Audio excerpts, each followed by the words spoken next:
प्रतापी राजा विक्रम सिंह बहुत ही न्यायप्रिय थे। उनके राज्य में शांति का वास था, प्रजा सुखी थी। राजा विक्रम को अपनी रानी से बहुत प्रेम था।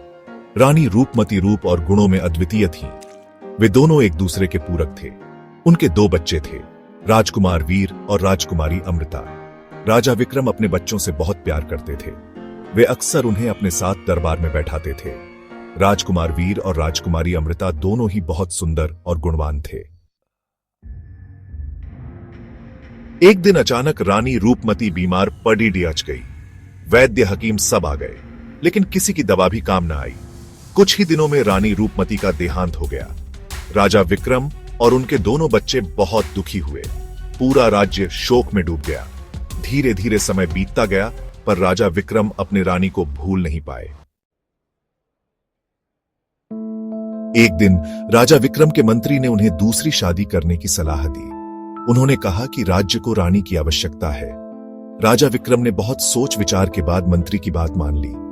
एक पढ़ी ढोसी राज्य की राजकुमारी मंदाकिनी से उनका विवाह हुआ। रानी मंदाकिनी बहुत ही सुंदर थी, लेकिन उनके मन में छल कपट भरा हुआ था। वो राजा विक्रम से सिर्फ राजमहल पाने के लिए विवाह की थी। उसे रानी रूपमती के बच्चों से जलन होती थी। रानी मंदाकिनी धीरे धीरे राजा विक्रम को अपने जाल में फंसाने लगी। वो उन्हें मीठी मीठी बातों में फंसाकर अपने इशारों पर नचाने लगी। राजा विक्रम को समझ नहीं आ रहा था कि रानी मंदाकिनी के मन में क्या है। वो दिन रात राजकुमार वीर और राजकुमारी अमृता को हानि पहुंचाने की योजना बनाने लगी। एक दिन रानी मंदाकिनी ने राजा विक्रम से कहा कि राजकुमार वीर और राजकुमारी अमृता उन्हें मारकर राज्य हथियाना चाहते हैं। यह सुनकर राजा विक्रम को बहुत क्रोध आया।